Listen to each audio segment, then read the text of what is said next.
Shalom Bapak Ibu Saudara-saudara yang dikasihi Tuhan. Bagaimana kabar di pagi hari ini? Luar biasa, amin. Karena Tuhan kita yang luar biasa, Tuhan kita yang dahsyat, Tuhan kita yang layak untuk kita datang ke hadapannya, untuk bersyukur buat semua kebaikan Tuhan. Mari kita mau tinggikan Raja di atas segala raja di tempat ini. Bersama-sama kita bersehati, kita mau menyembah Dia.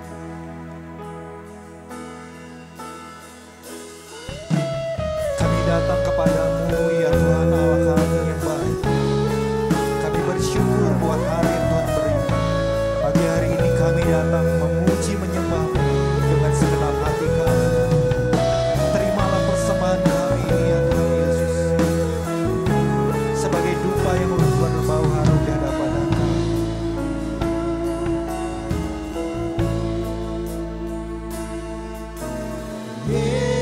Yesus, Kaulah Raja, Kau yang bertahta. Ku nyatakan kemuliaan-Mu, datanglah kerajaan-Mu. Ku percaya Kau berkuasa, selamanya ku menyembah. Ku percaya Kau berkuasa, selamanya ku menyembah.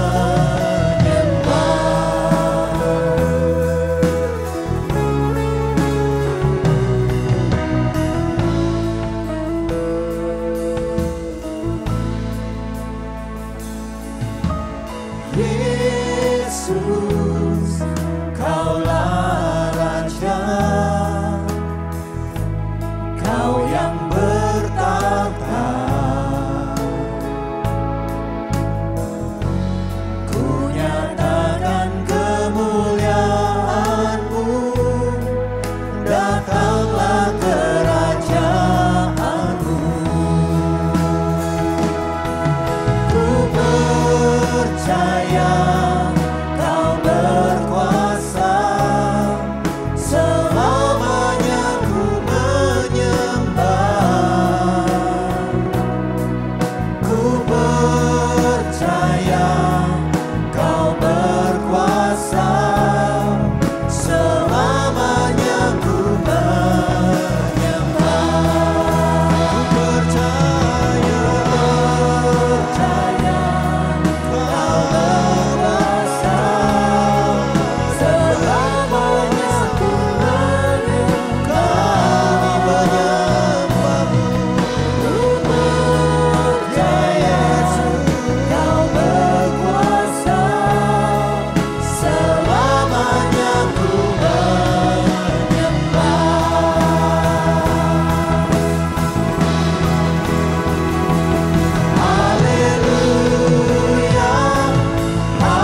selamanya ku menyembah.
Kami tahu di depan kami Tuhan, apa yang kami hadapi tidaklah mudah. Tapi satu hal yang kami percaya, ketika kami bersandar hanya kepada Engkau, ketika kami selalu percaya kepada Engkau, kami tidak takut karena Tuhan menyertai kami. Kami mau terus berjalan bersama dengan Engkau Tuhan. Kami mau selalu tinggal di dalam Engkau, karena hanya Engkaulah kekuatan kami. Engkau yang layak dimuliakan, Engkau yang layak ditinggikan. Terima kasih Yesus, terima kasih. Kami percaya Tuhan, kami percaya.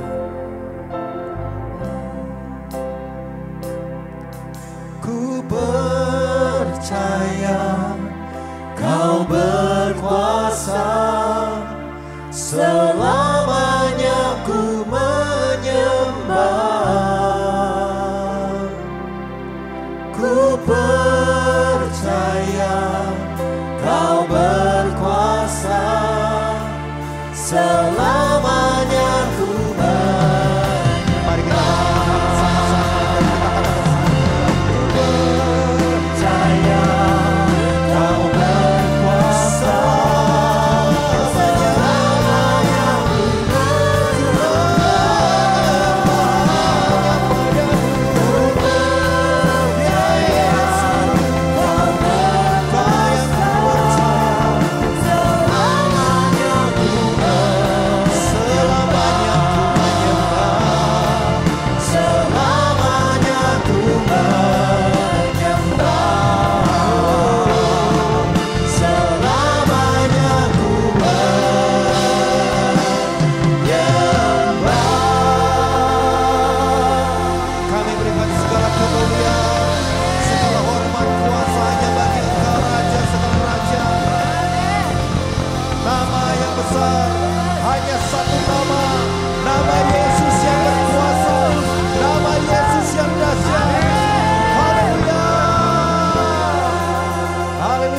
Tuhan.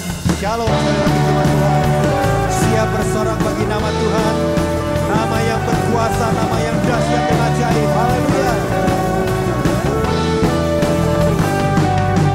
Satu nama yang besar, hanyalah nama-Mu Tuhan. Gunung batu kekuatan, hanyalah nama-Mu Tuhan. Tak terbatas kuasa-Mu Tuhan. Ajaib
Berkatalah kami ya Tuhan. Kemenangan yang Kau berikan bagi kami.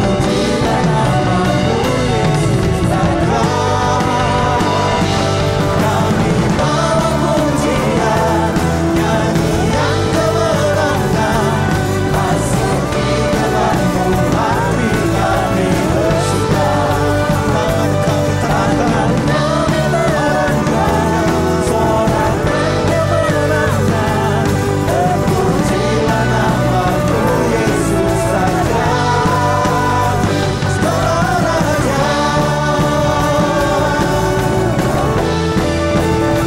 Yesus Kau Raja.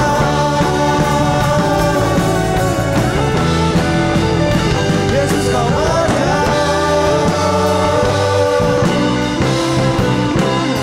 Engkau Raja yang kami tinggikan di tempat ini ya Tuhan Yesus.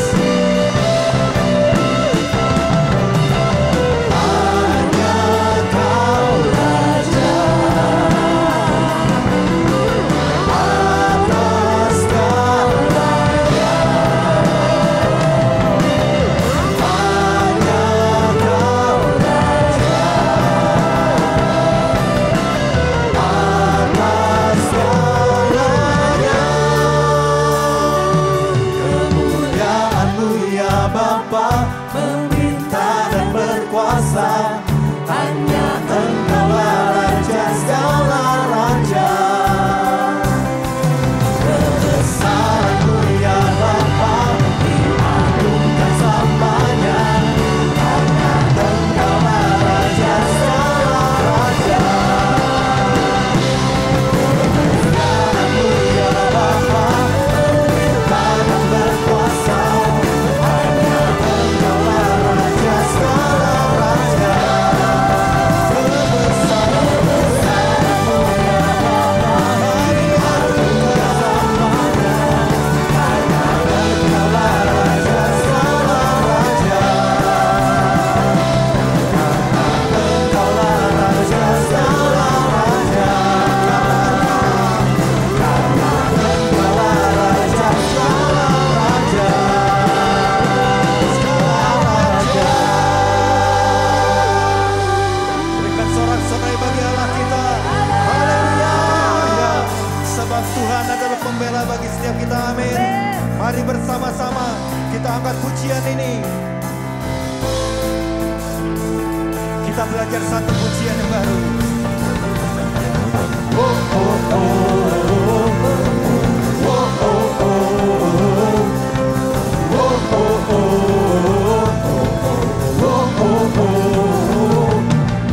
Aku saksikan perbuatan-Mu dalam hidupku. Aku buktikan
kataku takkan bertahan. Imanku teguh dalam-Mu,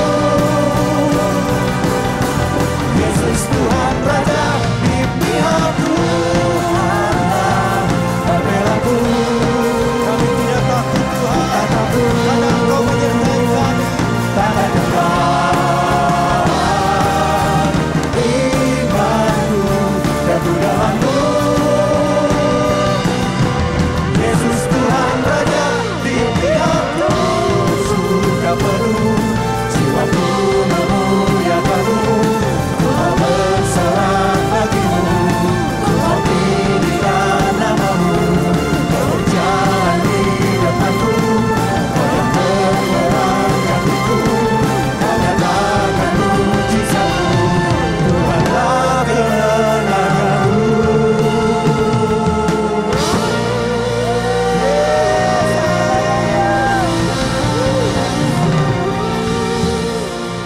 Di dalam Tuhan harus selalu bersemangat, amin. Di dalam Tuhan roh kita biarlah selalu menyala-nyala. Karena apa? Karena Tuhan ada di pihak kita.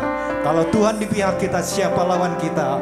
Tuhan yang akan berikan kemenangan buat kita semua. Biarlah kita semua selalu bersandar di hadapan Tuhan, bersama dengan Tuhan. Puji Tuhan, silakan duduk. Terima kasih Tuhan. Mari kita siapkan hati, kita tetap percaya kepada Tuhan Yesus apapun keadaan kita. Senantiasa tetap pegang firman Tuhan, teguh di dalam setiap hidup kita. Thank you Jesus.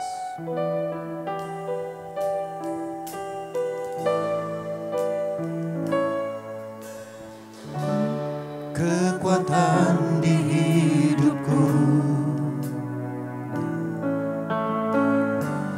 ku dapat di dalam-Mu.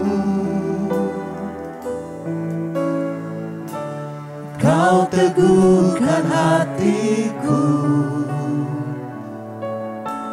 tiada yang mustahil bagi-Mu.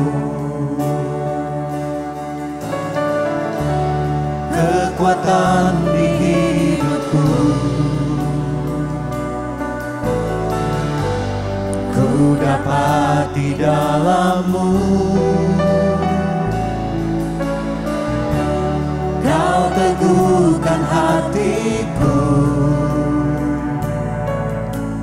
tiada yang mustahil bagi-Mu. Sebab aku percaya, bukan karena melihat, namun karena firman-Mu yang selalu digenapi di hidupku. Ku percaya, bukan karena melihat, namun karena firman-Mu tiada pernah berubah. Katakan sekali lagi, kekuatan di Kekuatan di hidupku, kami dapat hanya di dalam ku dapat di dalam-Mu.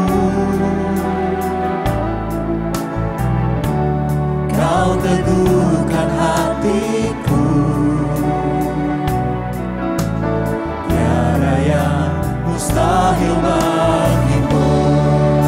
Sebab aku percaya, bukan karena melihat, namun karena firman-Mu yang selalu digenapi di hidupku. Ku percaya, bukan karena melihat,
seperti keinginan hati kami. Tapi kami percaya Tuhan, bahwa Engkau Tuhan selalu ada untuk menolong kami, selalu siap untuk menolong kami, menuntun kami. Biarlah kami selalu bersandar kepada Engkau Tuhan, sebab tidak ada tempat yang lain selain hanya dekat Allah saja kami tenang. Engkaulah Tuhan kami, sumber pertolongan kami. Di dalam Engkau selalu ada kepastian, di dalam Engkau selalu ada jawaban, di dalam Engkau selalu ada kemenangan. Terima kasih Yesus.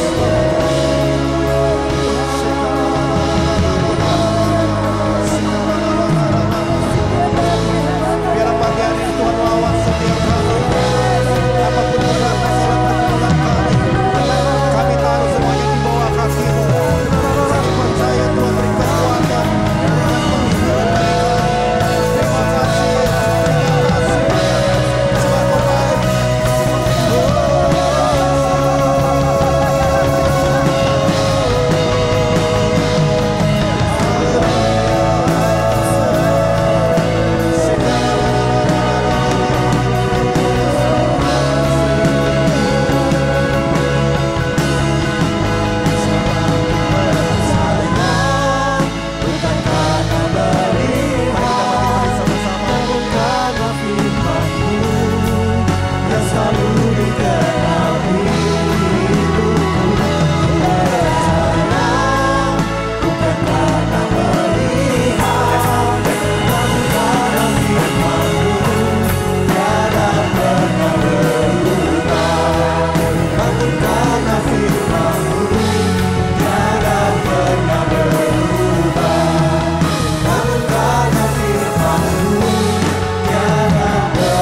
Buat Tuhan Yesus, haleluya, haleluya. Terima kasih Tuhan. Kami bersyukur Bapa di dalam nama Yesus. Di tengah keterbatasan kami sebagai manusia, mata kami terbatas. Kami hanya bisa melihat apa yang mata jasmani bisa lihat. Karena kami melihat seperti sulit, seperti nggak mudah untuk melakukan segala apa yang terjadi di dalam kehidupan kami. Tetapi biarlah lewat mata rohani kami tetap bisa melihat, kami gak sendiri. Ada kuasa Kristus yang dahsyat. Ada Bapa yang luar biasa bersama-sama dengan kami, berjalan di depan kami dan membawa kami dari kemenangan kepada kemenangan. Itulah sebabnya hanya dengan iman percaya kami tahu Tuhan selalu ada buat kami. Dan Tuhan selalu tersedia dan memberikan kemenangan. Dan kami juga percaya Tuhan yang dahsyat ada di tengah-tengah kami saat ini. Mengajar kami, mengingatkan kami, mungkin menegur kami. Melalui apa yang jadi pesan-Mu buat kami. Berbicara buat kami ya Tuhan, sebab kami siap untuk mendengarkannya. Segala pujian dan hormat hanya bagi-Mu saja. Setiap kita, Bapak Ibu Saudara yang siap dengar firman Tuhan. Sama-sama kita katakan, amin. Kita beri tepuk tangan buat Tuhan Yesus, haleluya. Silakan duduk Bapak Ibu Saudara, shalom. Gimana kabarnya Bapak Ibu Saudara? Wah luar biasa, saya melihat wajah-wajah yang sungguh antusias ya. Oke, puji Tuhan. Pada pagi menuju siang ini kita akan sama-sama menangkap apa yang jadi pesan Tuhan buat kita semua. Saya Bapak Ibu Saudara, pesan Tuhannya adalah jangan biarkan musuh merebut wilayah teritorialmu. Jangan biarkan apa? Musuh merebut wilayah teritorialmu. Artinya gini, kepada setiap kita Tuhan telah memberikan wilayah kepada masing-masing kita. Tuhan mempercayakan, Tuhan memberikan tanggung jawab kepada masing-masing setiap kita, orang-orang percaya umat Tuhan. Seperti ketika Tuhan mempercayakan sebuah taman kepada Adam. Kan bukan cuma sekedar Adam kau tinggal di situ, tetapi Adam kau usahakan, kau kelola, kau jaga, kau rawat, kau lindungi. Artinya di awal penciptaan manusia, Tuhan mempercayakan sebuah tanggung jawab kepada manusia. Hal yang sama kepada kita telah diberikan wilayah, dalam tanda kutip wilayah. Ya, wilayah bisa tanda kutip, bisa dalam arti sebetulnya. Wilayah untuk kita kelola, jaga, ya rawat, lindungi Bapak Ibu Saudara. Saya mau ajak kita buka Hakim-Hakim pasal yang ke-11 ayat 23 sampai 24 supaya kita memahami ya apa yang jadi dasar daripada pesan Tuhan buat kita semua. Saya mau ajak kita baca sama-sama ayat 23, 1, 2, 3. Allah Israel telah merebut milik orang Amori bagi Israel umatnya. Apakah engkau hendak memiliki pula tanah mereka itu? Bukankah engkau akan memiliki apa yang diberi oleh Kamos Allahmu? Demikianlah kami memiliki segala yang direbut bagi kami oleh Tuhan Allah kami. Wow, ini ayat-ayat ini rasanya agak-agak jarang kita baca, tetapi saya ceritakan latar belakangnya gini Bapak Ibu Saudara. Pada waktu itu ayat-ayat ini adalah tentang pada masa itu ya, Raja Bani Amon hendak berperang melawan orang Israel, khususnya penduduk wilayah tanah Gilead. Dan Raja Bani Amon itu mengklaim bahwa tanah yang mereka duduki itu tanah milik Amon.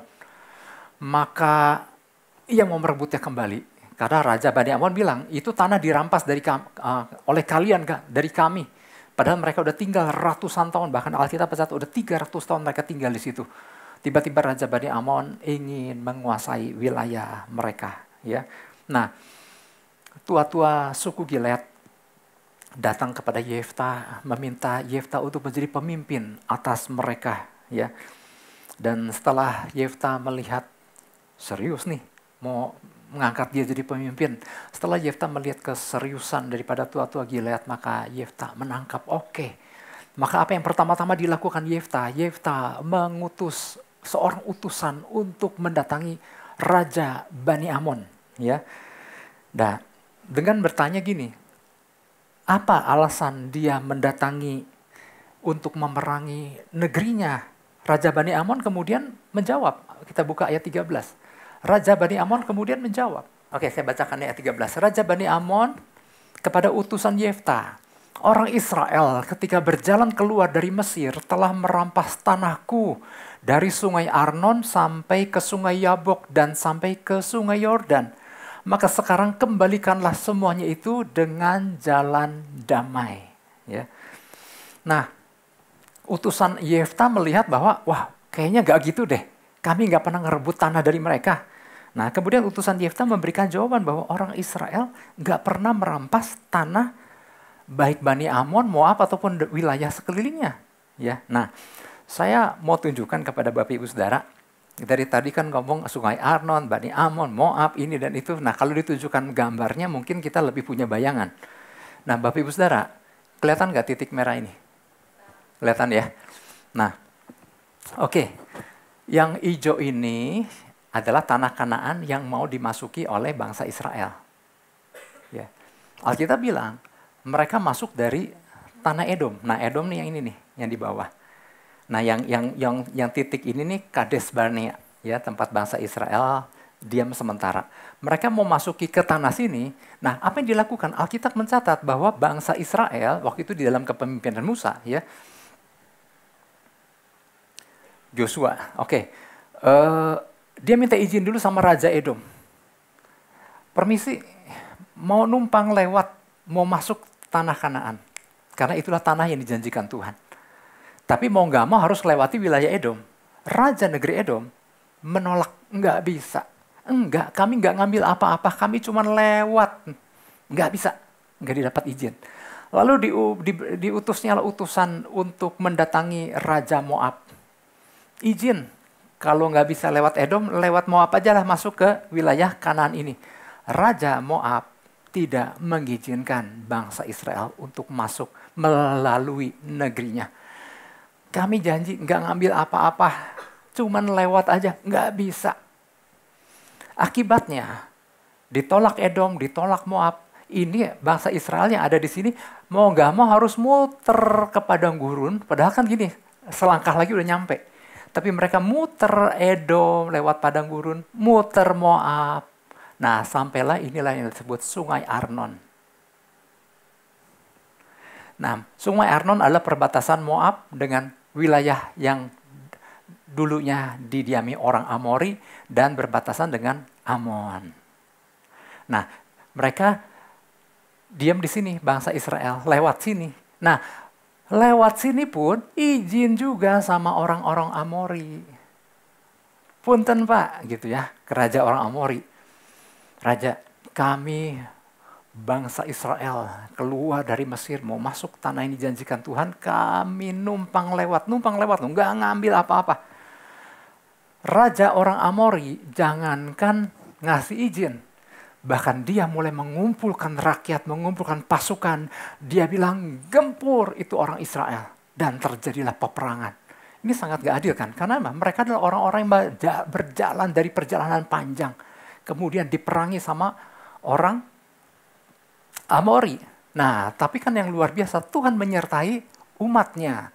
Maka lewat peperangan ini, Tuhan memberikan wilayah orang Amori untuk didiami dan menjadi bagian daripada wilayah suku Gilead.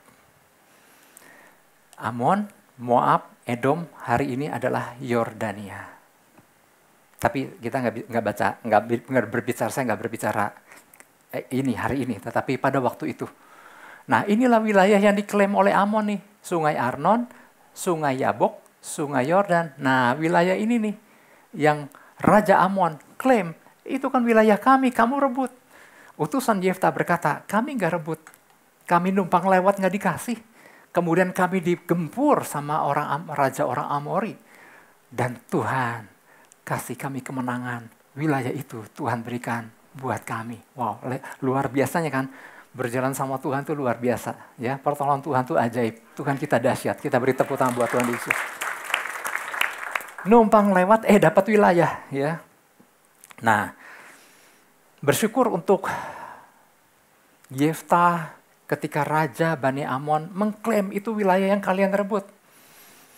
Kemudian apa yang dikatakan Yefta di ayat 24? Udah, tanah yang kalian duduki, hai Bani Amon, itu tuh kan dewa kamu. Kamos tuh dewanya mereka. Itu kan Kamos yang berikan buat kalian. Udah, tinggal kalian di sana.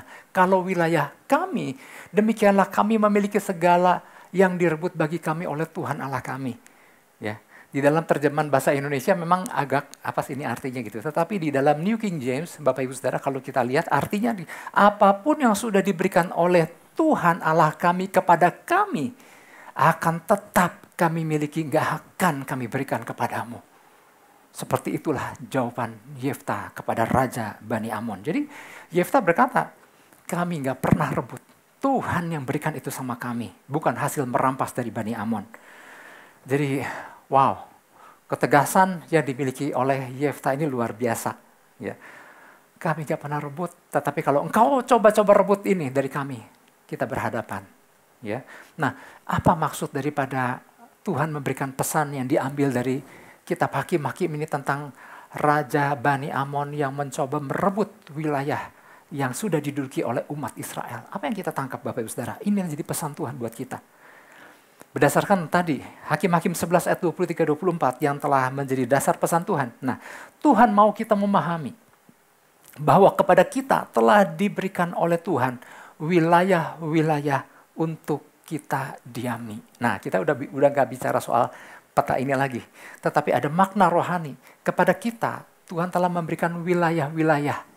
Apa saja wilayahnya? Oh, banyak hal. Ya, keluarga, rumah tangga, pekerjaan, usaha, bahkan lingkungan Tuhan percayakan buat kita. Untuk kita diami dan biarlah terang Kristus boleh terpancar di wilayah, di komunitas di mana Tuhan tempatkan kita untuk menerangi kota dan lain-lain. Itu wilayah yang Tuhan percayakan. Ya. Nah, di wilayah-wilayah yang Tuhan berikan ini, Tuhan mau kita, umat Tuhan, menghadirkan kerajaan sorga. Datanglah kerajaanmu, jadilah kehendakmu di bumi seperti di sorga. Ya, kalau kita apal teks doa Bapa kami, salah satu kalimat adalah datanglah kerajaanmu, jadilah kehendakmu di bumi seperti di sorga. Bukan cuma menghadirkan, tetapi juga memperluasnya. Ya, artinya Tuhan mau kita menghadirkan kerajaan sorga di tempat dimanapun Tuhan percayakan kita. Hanya sayangnya, ya ini masih lanjutan pesan Tuhan, hanya sayangnya di beberapa wilayah kehidupan umat Tuhan, jangankan menghadirkan kerajaan sorga, malah sepertinya telah memberikan kepada pihak musuh. Membiarkan musuh untuk merebut wilayah teritorial yang Tuhan telah percayakan. Ini bagian sedihnya.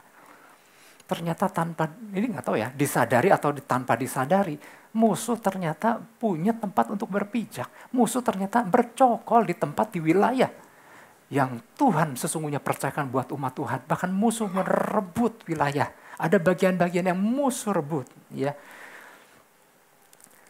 Seperti tadi Bani Amon kan. Dia tiba-tiba mengklaim itu wilayah kami. Maka kata Yefta, enak aja. Ini wilayah yang Tuhan berikan kepada kami. Jadi mereka tiba-tiba mengklaim bahwa wilayah Gilead yang dahulunya wilayah Amori adalah wilayah milik Bani Amon. Ya. Nah bersyukur untuk Yefta, tadi saya katakan, Yefta punya ketegasan, Yefta berkata apapun yang sudah diberikan Tuhan Allah kami kepada kami tetap akan memilikinya. Ya, we will possess what God has ini ya, yang telah possession yang Tuhan berikan kepada umat Tuhan. Wow, luar biasa. Nah sekarang bagian kita adalah gini, yuk kita mulai menginventarisasi.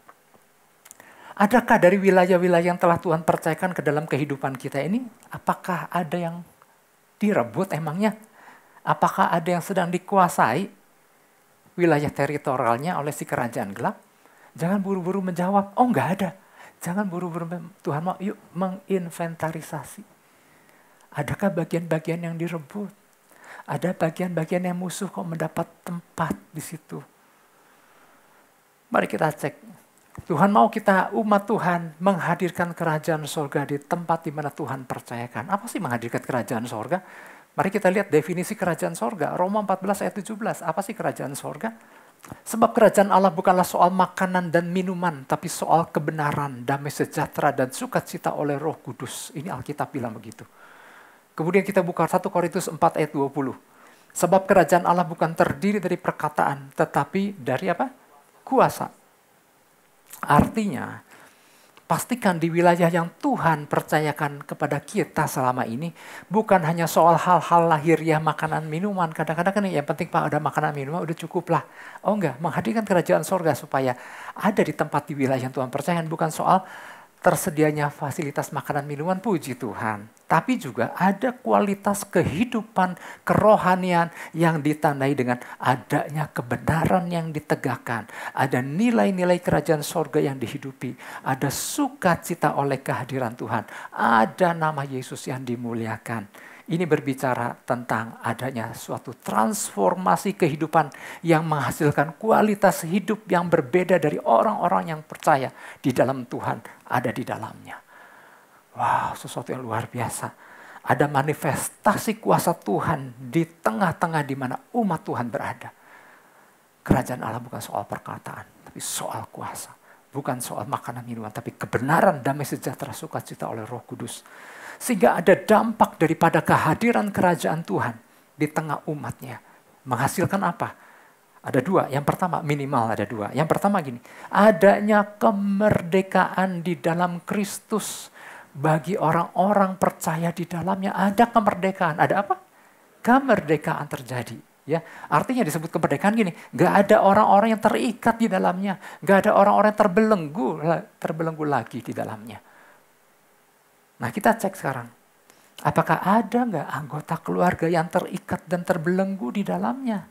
Mari kita cek, adakah orang-orang yang terikat dengan gadget hari-hari ini? Adakah umat Tuhan yang masih terikat dengan tembakau? Rokok lah, serutu lah, apalah gitu ya.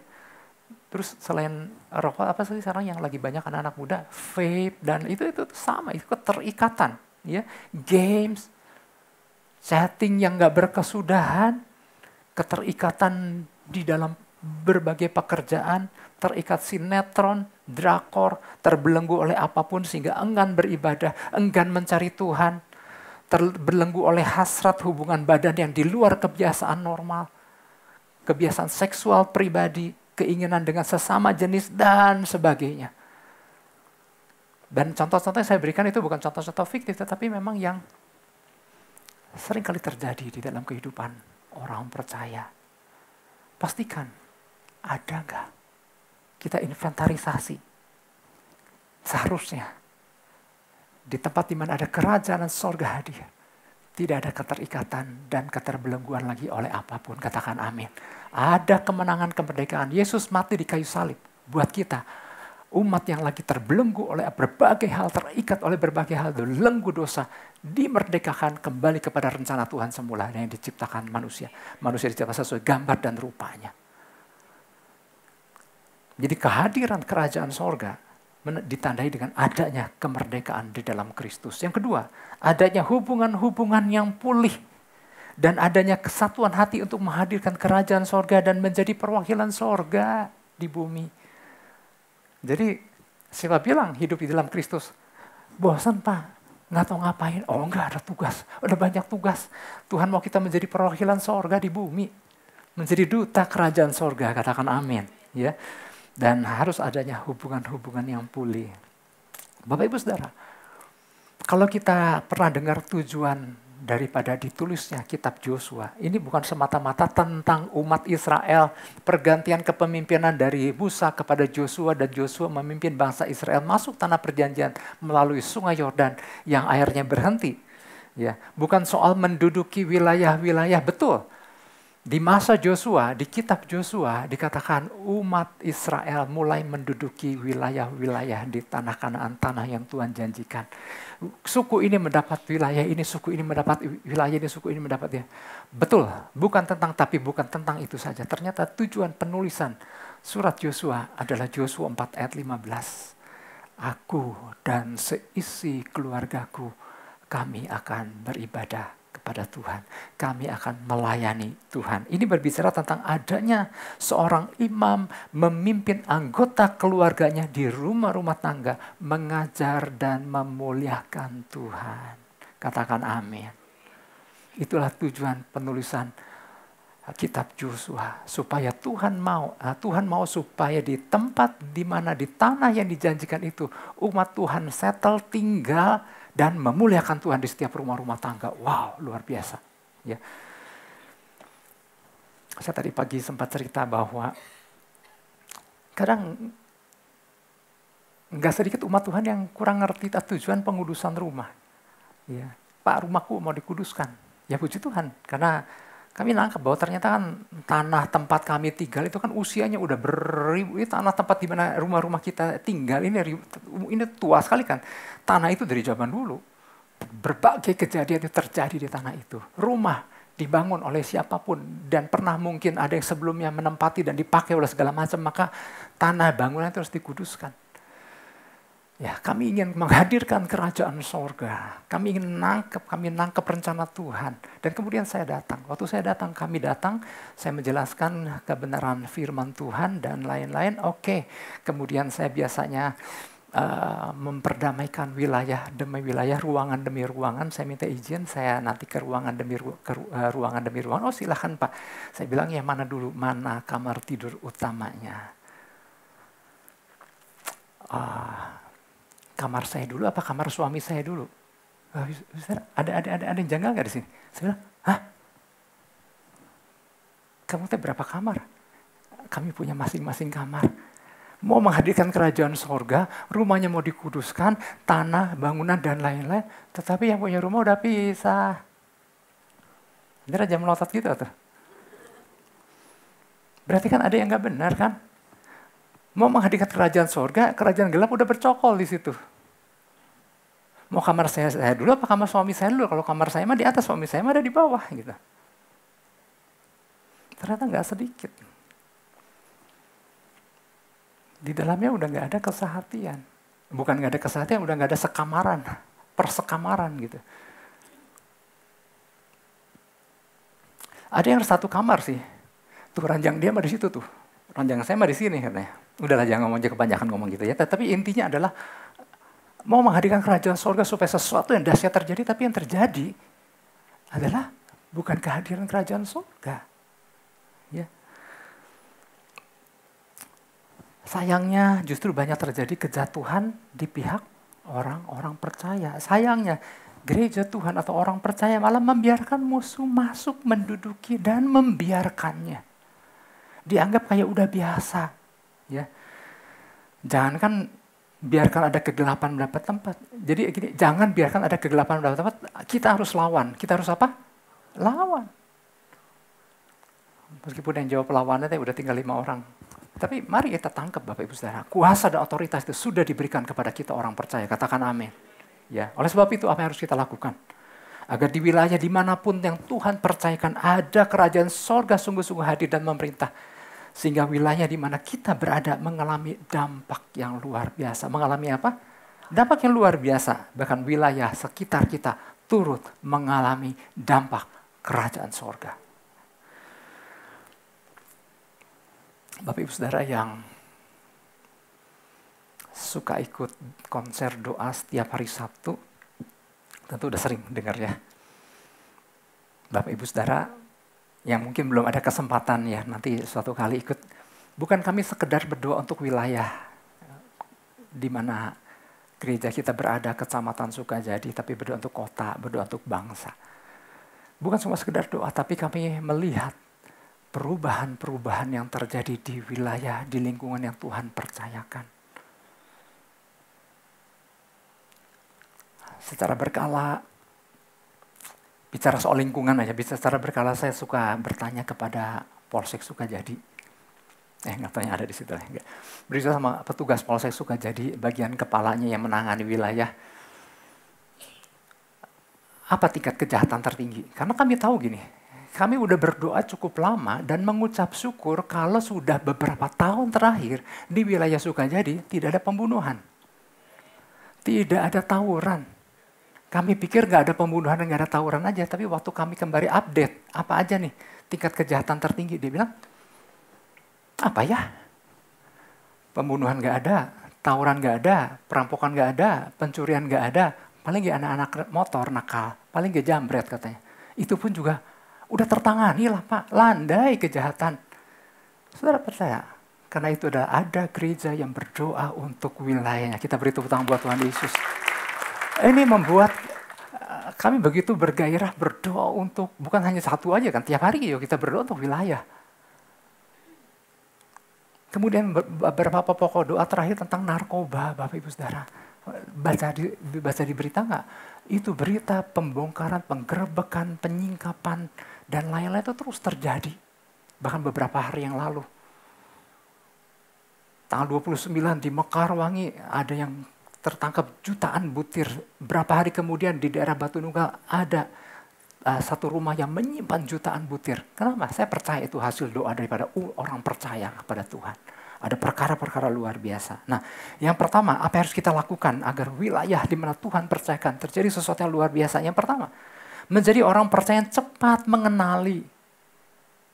Menjadi orang percaya yang cepat mengenali dan mengambil langkah tegas ketika menyadari apa yang akan dilakukan pihak musuh.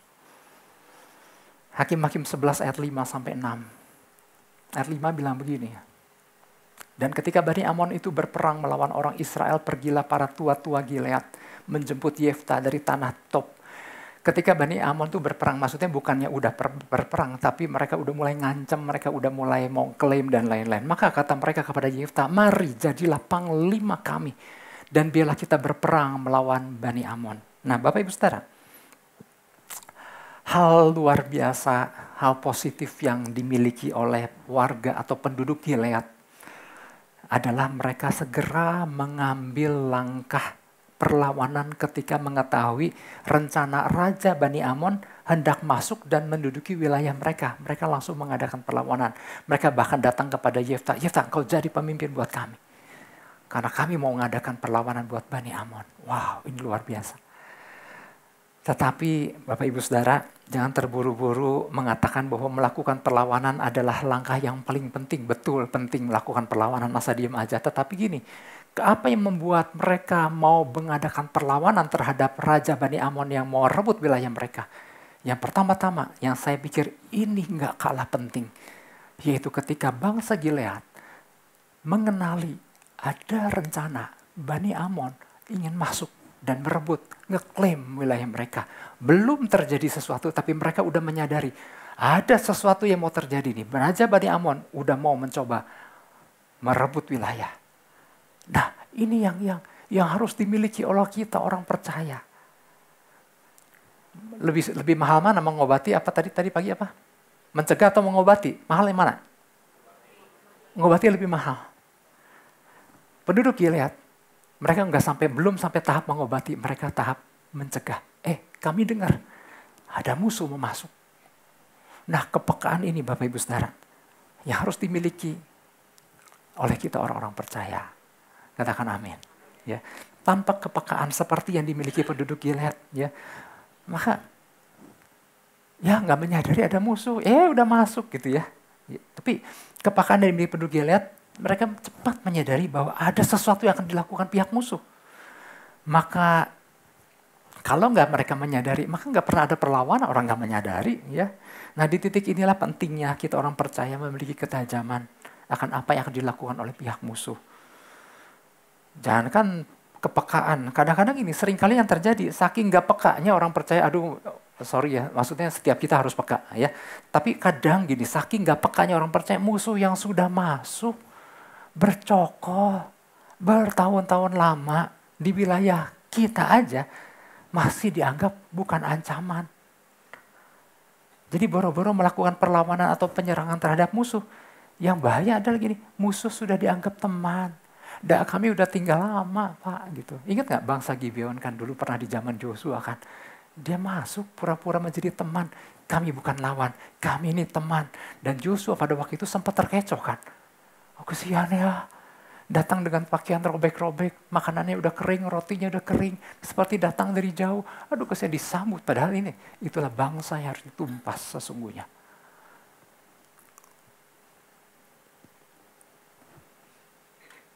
Saya tadi sempat cerita pagi, pada awal bangunan gereja ini, tempat ibadah ini berdiri, waktu pada awal-awal mula, udah siap kabel dan lain-lain, udah siap digunakan. Di minggu-minggu di bulan pertama kan kadang-kadang suka ada kayak gangguan, kayak kabelnya kok kayak nggak jalan sih gitu. Ternyata gini, ketika ini udah jadi, di bawah baru dilakukan pembersihan gudang dibongkar kan, bedeng dibongkar, nggak tahu tikus-tikus yang ada di gudang bawah pada naik ke atas dan mulai ngegigitin kabel-kabel. Dan kita yang ada di sini menyadari kan, kok ada yang nggak jalan nih, kok ada yang ntar jalan ntar enggak gini. Wah ada apa nih? Nah segera cepat mencari, wah ada apa nih? Ketika melihat ada bekas makanan remah-remah, wah ada tikus nih. Dan tanpa berlama-lama, kami menghubungi bagian pest control. Dan mereka mulai mendata berapa tikus, mulai mendata dari mana tikus-tikus naik. Dan mereka mulai kasih racun pencegahan di sisi-sisi yang mereka tahu cara berpikir tikus, cara kerja tikus, dan lain-lain. Jadi pest control ini cara kerja kacau, cara kerja tikus dan lain-lain. Mereka mulai melakukan pencegahan dan nggak lama kemudian mulai, nggak tahu sadar atau nggak sadar, kita pernah mencium bau-bau tikus yang pada mati kan. Meskipun obat itu sebetulnya nggak menimbulkan bau, tapi mau nggak mau kan, kadang-kadang ada yang mati di atas lift, ada angin dan kecium gitu. Tetapi itu adalah langkah segera yang kami lakukan ketika kami mengenali ada hal-hal yang nggak beres nih. Sepertinya ada tikus. Pernah ada sarang lebah di balik panggung. Itu awal-awal. Tapi itu bersyukur ya. Terus kita pelihara. Ya. Makanya kalau kita ingat Bapak Ibu Saudara pesan Tuhan di bulan lalu, ingat kan pesan Tuhan bahwa Yesaya 28 ayat 17, di situ dikatakan biarlah keadilan Tuhan menjadi tali pengukur dan kebenaran menjadi tali sipat. Dan aku akan membuat keadilan menjadi tali pengukur dan kebenaran menjadi tali sipat. Jadi Tuhan mau gunakan standar Tuhan, yaitu kebenaran firman Tuhan menjadi tali pengukur kita. Atau menjadi keadilan, dan kebenaran menjadi tali sipat. Tali sipat saya dulu pernah sampaikan, dulu Pak Apin juga pernah bawa barangnya. Tali di ujungnya ada logam terus tajam. Itu untuk mengukur apakah suatu bangunan itu tegak lurus nggak. Nah ini ya menggambarkan bahwa apa yang kita bangun, kehidupan yang kita bangun harus tegak lurus, tepat seperti apa yang Tuhan maksudkan. Yang ngerti katakan amin. Nah kalau itu menjadi patokan dalam kehidupan kita, maka waktu melihat ada yang gak sesuai dengan kebenaran firman Tuhan, harusnya kita segera mengenali, ada yang gak beres nih di sini. Ketika kita melihat itu di dalam keluarga, rumah tangga kita, ada yang gak sesuai dengan kebenaran firman Tuhan, kita segera mengenali, ada yang gak beres nih, harus segera tangkap dan lakukan tindakan pencegahan atau perlawanan. Perlawanan maksudnya melawan si kuasa-kuasa kegelapan, jangan salah mengartikan. Ya. Ada sebuah tindakan yang harus dilakukan supaya kebenaran Tuhan tegak kembali berdiri di dalam setiap wilayah-wilayah yang Tuhan percayakan. Tadi saya sempat sampaikan bahwa dampak kehadiran Tuhan adalah adanya kemerdekaan di dalam Kristus. Ya, apabila kita sebagai orang percaya patokan ukurannya bukan patokan Tuhan, maka ketika ada yang terbelenggu kita bilang, oh nggak apa-apa ini mah. Ketika ada yang terikat, nggak apa-apa ini mah hobi. Ini mah seni, ini mah nggak apa. Selalu ada alasan kata-kata indah untuk menutupi itu karena nggak punya patokan kebenaran. Dan akhirnya yang terjadi adalah pembiaran. Ya. Oke. Tadi sempat saya cerita juga Bapak Ibu Saudara. Cerita lagi ya. Ketika pada waktu itu saya dan keluarga, saya bersama Ibu Ripka dan keluarga pelayanan pemberkatan pernikahan di Spain. Pada waktu perjalanan pulang kami, kota terakhir yang kami singgahi adalah kota Amsterdam di Belanda. Dan setelah dari Belanda langsung kami pulang ke Indonesia. Nah, di Amsterdam ini kami sempat makan di sebuah tempat yang sebetulnya kami kan memang nggak apa juga. Kami diberikan rekomendasi kalau mau makan di sebuah rumah makan ini karena ada satu makanan yang khas gitu. Oke, saya sih ikut aja gitu ya. Nah, singkat cerita kami tiba, kami pesan makanan. Nah, sambil makan saya melihat ruangan, orang-orang di sekelilingnya. Nah, saya mulai menemukan banyak tanda XXX. Saya bilang, kok banyak ya? Kalau kemarin kan nggak ada, kalau yang ini kok banyak XXX. Saya keluar, oh ya ada bendera XXX. Saya jalan sebentar, oh ada XXX. Saya cari tahu apa sih XXX gitu. Ternyata adalah itu wilayah Red Light District, sebuah distrik lampu merah. Jadi kalau di sana distrik lampu merah lah tempat berbagai kemesuman terjadi dan dipusatkan di situ dan menjadi suatu distrik. Nah, kebetulan di tempat di mana kami makan adalah wilayah yang sepinya karena ada wilayah pusatnya gitu. Nah, di dalam perjalanan menuju pulang menaik kereta, kami ternyata melewati wilayah itu. Ya, di mana banyak perempuan-perempuan yang dipajang di etalase, Bapak Ibu Saudara. Ada, nggak apa-apa nih cerita. Dosa nggak? Entah dosa lagi nggak ya? Nah, di situ ada perempuan-perempuan yang dipajang, ada peralatan, ada film, jual peralatan. Nah, kami sebagai hamba Tuhan, keren deh, sebagai hamba Tuhan, kami berdoa, peperangan rohani. Saya ajak Ibu Ripka, anak yuk kita melakukan peperangan. Karena apa? Tujuan kami di sana bukan semata-mata cuma sekedar lewat menghadirkan kerajaan sorga. Kami melakukan peperangan mengikat segala kuasa-kuasa kegelapan, roh najis segala macam gitu ya. Sambil sekali-sekali ngeliat, cakep juga. Enggak ada bercanda Bapak bisa. Nah, kemudian lagi kami peperangan tiba-tiba bunyi teng teng teng. Wah, apa itu? Bunyi lonceng apa itu? Bunyi lonceng gereja yang begitu keras. Saya bilang, ada gereja ya gitu. Ternyata bersebelahan dengan wilayah itu ada gereja tua. Oh, udah kayak judul lagu ya, gereja tua yang usianya udah ratusan tahun. Saya nggak berani bicara negatif tentang gereja itu, tapi waktu itu saya bilang sama keluarga, ngapain gereja ada di sini? Maksudnya apa yang dampak, apa yang dilakukan gereja? Karena gereja ini udah ratusan tahun sebelum semua hal ini ada. Nah, maksud saya adalah gini. Apakah gereja cuma sekedar ada, apa berdampak menghadirkan kerajaan sorga? Pertanyaan ini buat kita semua. Keberadaan kita orang percaya. Menghadirkan kerajaan sorga. Kerajaan gelap tidak mendapat tempat. Di mana ada terang Kristus terpancar, katakan amin. Di rumah tangga, kalau nama Yesus dimuliakan, kalau kerajaan sorga hadir, kegelapan gak ada, keterbelengguan gak ada, keterikatan gak ada, kebiasaan-kebiasaan buruk apapun gak ada, katakan amin. Nah, Bapak Ibu Saudara, oleh sebab itu, mari kita menjadi orang percaya yang cepat mengenali. Jangan menjadi orang yang, ya ini emang gak apa-apa. gitu. Dan berlama-lama akhirnya tinggal bersama-sama dengan si gelap, aneh gitu. Berarti terangnya udah nggak terpancar, terang dahsyat lagi dong kalau gitu. Ya oke, yang pertama, menjadi orang percaya cepat mengenali dan mengambil langkah tegas ketika menyadari apa yang akan dilakukan pihak musuh. Yang kedua, menjadi orang percaya yang sadar akan kemampuan dirinya dan mengambil langkah untuk menyusun kekuatan. Oke, ayatnya masih tadi ya. Hakim-Hakim 11 ayat 5 sampai 6 tadi, di mana ketika menyadari bahwa Bani Amon hendak berperang, hendak merebut wilayah teritorial milik Bani Gilead.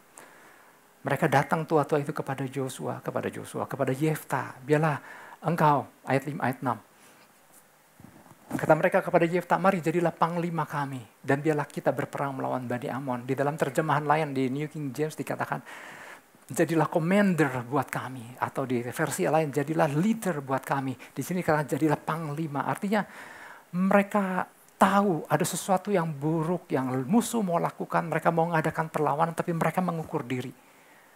Mereka tahu mesti ada seorang pemimpin yang mengatur strategi, yang memimpin peperangan. Bapak Ibu Saudara, Gilead menyadari bahwa mereka butuh pemimpin. Sebetulnya Yefta itu adalah penduduk Gilead. Ayahnya adalah Gilead, ayahnya Yefta. Tapi karena Gilead punya beberapa istri dan salah satu istrinya adalah wanita Sunda, lahirlah Yefta. Maka Yefta itu dikucilkan, Yefta itu diusir dari lingkungan keluarga. Nah tetapi kemudian Yefta bergabung dengan petualang-petualang dan disitulah muncul kepemimpinan Yefta. Maka ketika tua-tua Gilead menyadari bahwa mereka harus melawan Bani Amon, tapi mereka perlu pemimpin, maka mereka datang sama Yefta. Yefta, jadilah panglima kami. Biarlah kita berperang melawan Bani Amon. Ini menarik sini. Yefta, mari jadilah panglima kami dan biarlah kita berperang. Betul, dia butuh seorang pemimpin, tetapi bukan Yefta aja yang berperang. Kita mari perang lawan Bani Amon. Bapak Ibu Saudara, ngenalin nggak? Kalau Tuhan hendak melakukan kegerakan atas suatu wilayah atau apapun kegerakan yang Tuhan lakukan dari ujung Alkitab, Kejadian sampai Wahyu. Kalau kita kenali apa yang pertama-tama Tuhan lakukan kalau Tuhan hendak melakukan kegerakan. Tuhan mengangkat pemimpin terlebih dahulu. Zaman Yusuf, ketika Tuhan hendak menyelamatkan suatu bangsa, ya suatu hari nanti kalau kelaparan datang bisa habis di bangsa, maka harus diselamatkan dulu. Maka yang pertama Tuhan lakukan adalah Tuhan mulai mempersiapkan seorang Yusuf yang suatu hari kelak nanti jadi pemimpin atas Mesir demi untuk menyelamatkan bangsa Israel. Mereka ditempatkan di Mesir sehingga berkembang biak di situ.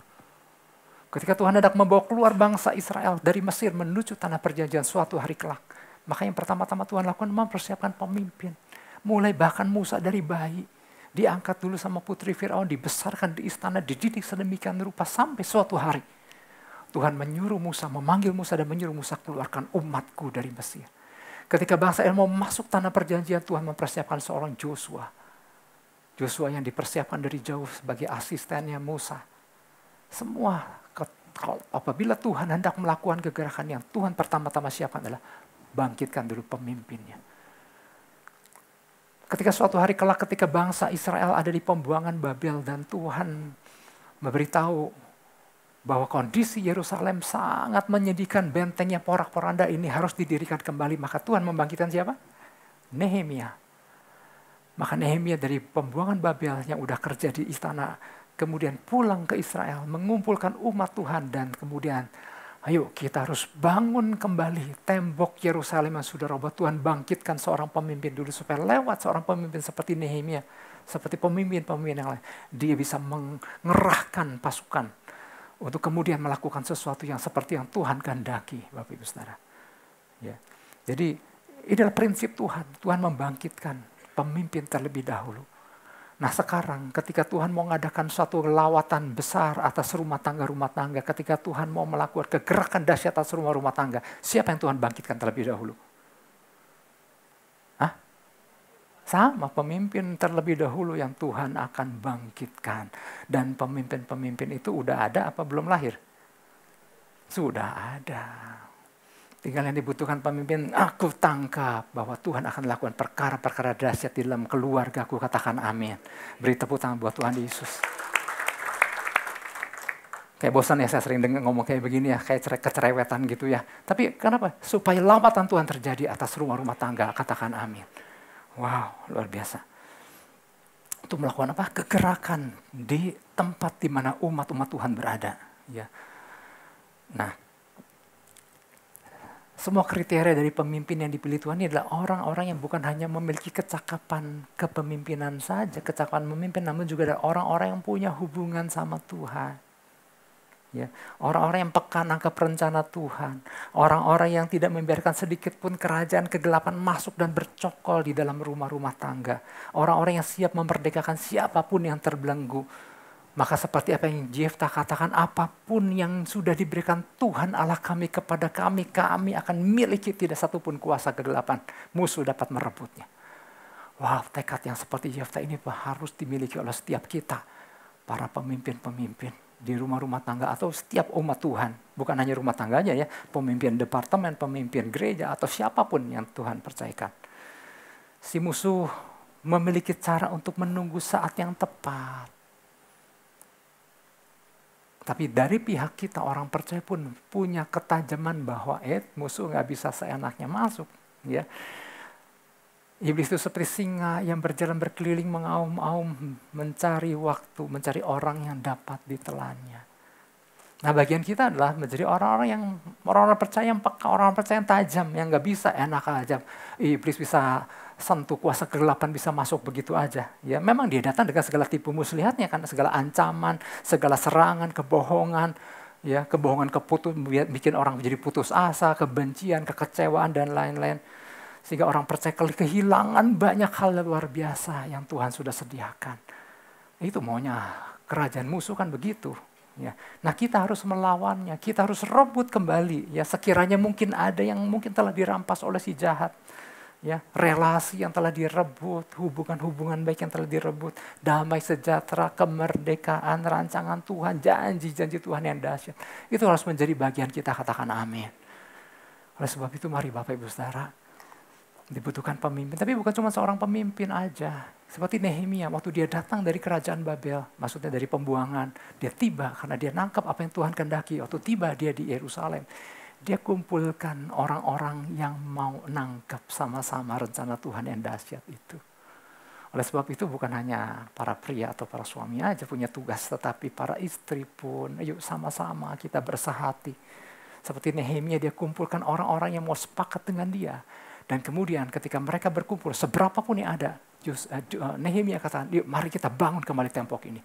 Dan mereka bangun itu tembok Yerusalem. Bapak Ibu Saudara, itu Yerusalem kan nggak kecil kan. Itu benteng yang harus mereka pulihkan tuh sekeliling kota.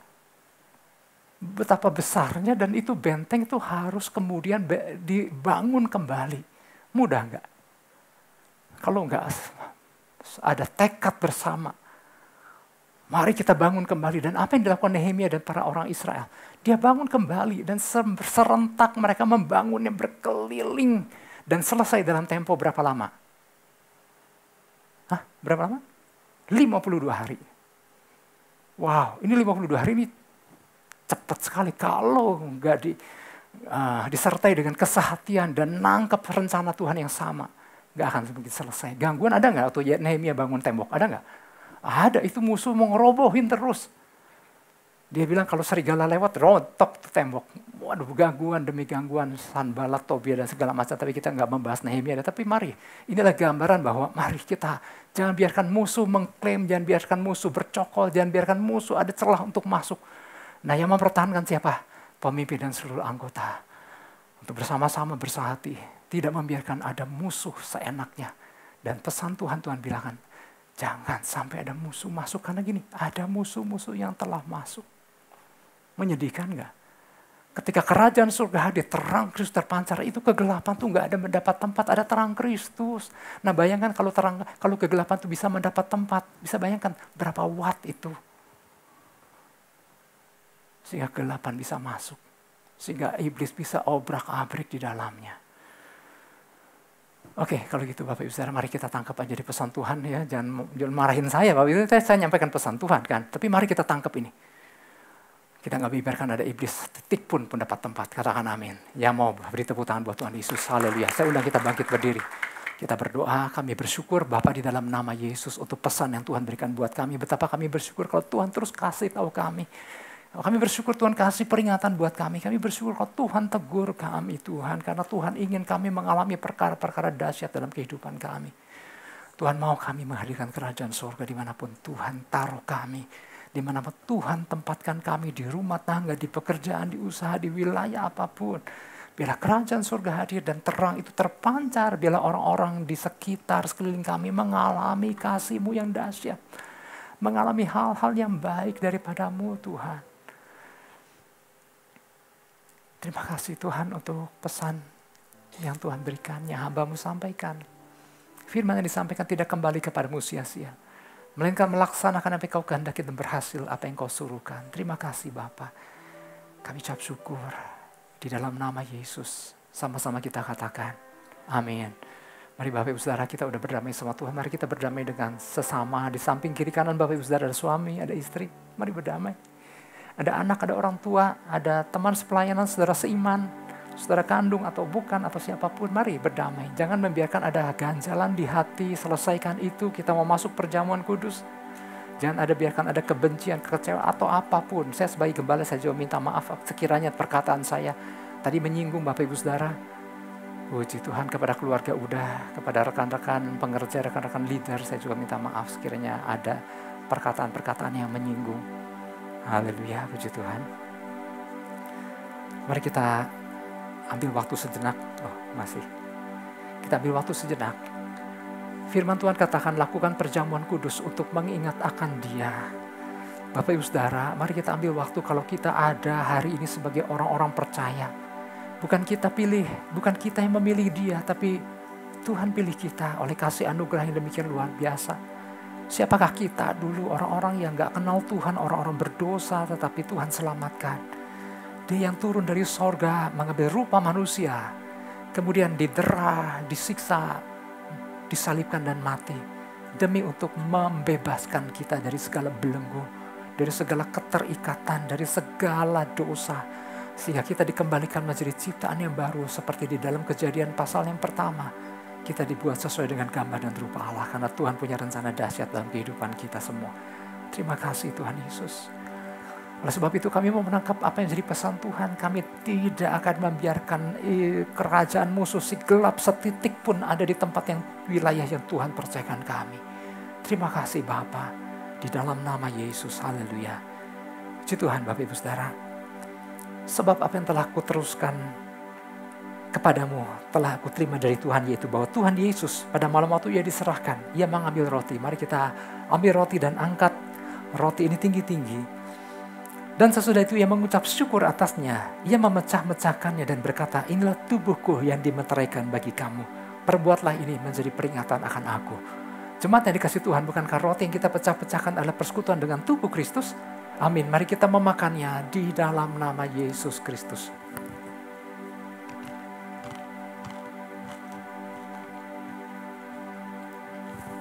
Haleluya, haleluya, haleluya.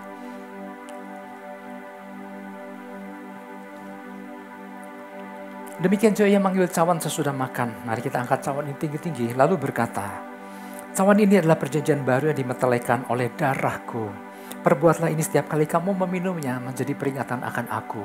Jemaat yang dikasih Tuhan, bukankah cawan ucapan syukur yang atasnya kita ucapkan syukur ada persekutuan dengan darah Kristus?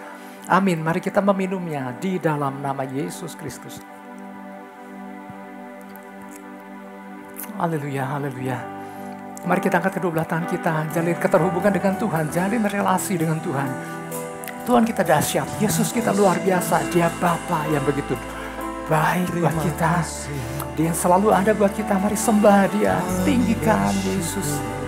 Terima kasih, kami bersyukur.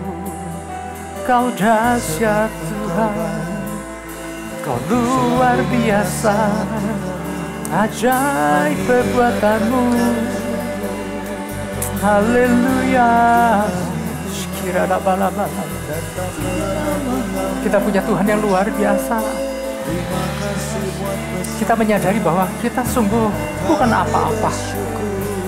Kita hanya makhluk ciptaannya.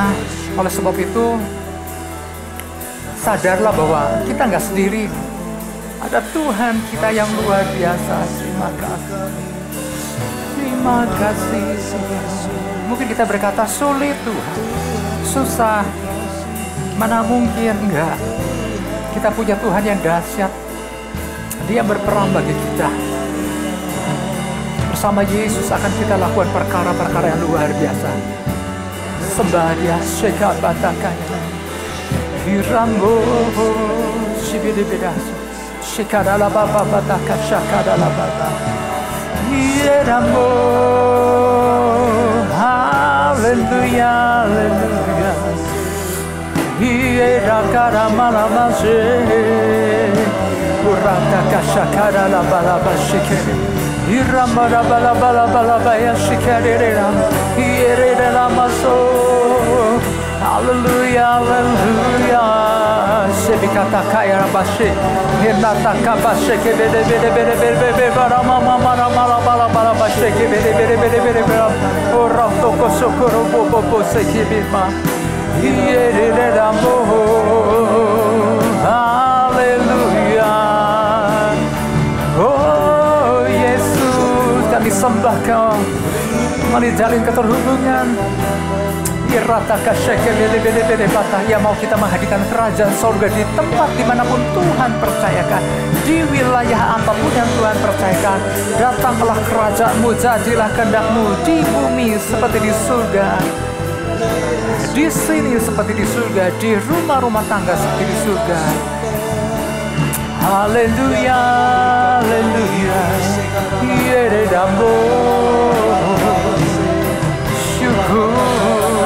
Bebe rama bataka shekere de bala baba baba baba baba baba. Haleluya, haleluya, haleluya. Horaka shebede bede bede bede bede bede bala bala bala bala. Mari kita angkat dulu belah tangan kita. Terima pengurapan yang baru, terima kekuatan yang baru. Biarlah kita percaya bahwa Tuhan curahkan rohnya tanpa batas. Bagian kita ada siapkan bejana.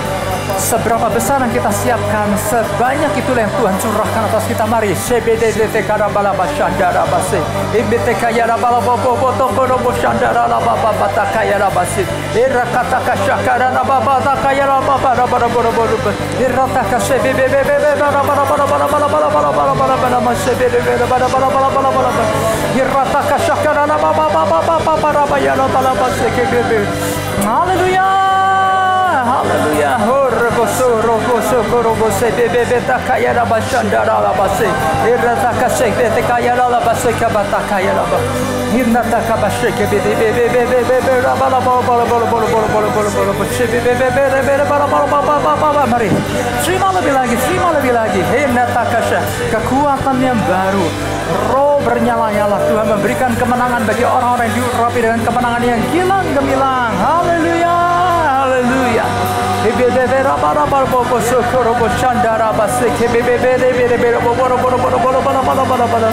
Haleluya, haleluya. Terima kasih Yesusku, terima kasih Yesusku. Puji syukur hanya bagi Tuhanku.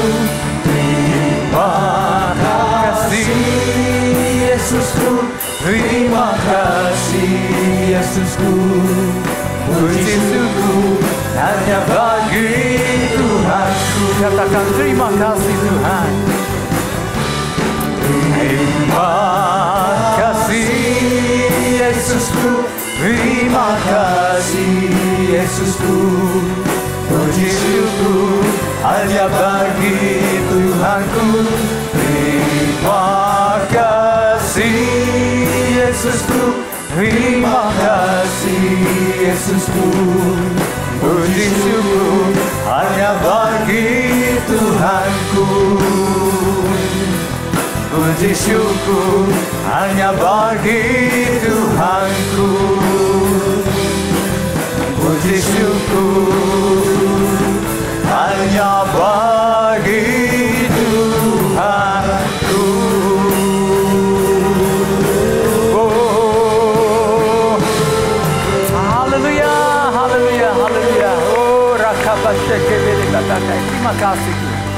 Kami bersyukur Bapa di dalam nama Yesus kami boleh dengar apa yang jadi pesan Tuhan buat kami. Kami mau tangkap, kami mau hidupi, kami jadi orang yang bersegera, menjadi orang yang tajam dan peka. Yang segera mengenali karena kami berjalan dengan kebenaran-Mu ya Tuhan.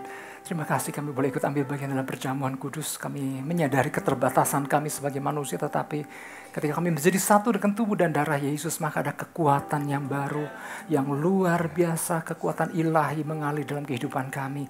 Maka dari antara kami yang mungkin datang dengan keadaan yang lemah, terima kekuatan yang baru. Yang datang dengan sakit penyakit, terima kesembuhan dari Tuhan di dalam nama Yesus. Terima kasih Bapa, kami mengucap syukur, segala pujian, segala hormat hanya bagi Yesus. Biarlah setiap kami, dimanapun kami berada, kami mau hadirkan kerajaan sorga di bumi seperti di sorga. Terima kasih Bapa. Yang ngerti dan percaya, kita sama-sama katakan amin. Kita beri tepuk tangan buat Tuhan Yesus. Haleluya. Silakan duduk Bapak Ibu Saudara. Jemaat yang dikasih Tuhan Yesus, sebentar kita akhiri ibadah kita pada siang hari ini. Saya undang kita angkat kedua belah tangan kita, arahkan hati kita, fokuskan dan terus terhubung dengan Yesus senantiasa. Pergilah, pulanglah dan jadilah saksi-saksi Kristus. Mari jemaat yang dikasih Tuhan, terimalah berkat damai dan sejahtera daripada Allah Bapa, kasih karunia daripada Tuhan Yesus Kristus, dan persekutuan Roh Kudus yang ada dan manis menyertai setiap kita semua. Mulai daripada siang hari yang indah ini sampai hari Maranatha, Tuhan Yesus menjemput setiap kita di awan-awan yang permai. Setiap kita percaya menerima, kita sama-sama katakan amin. Tuhan berkati.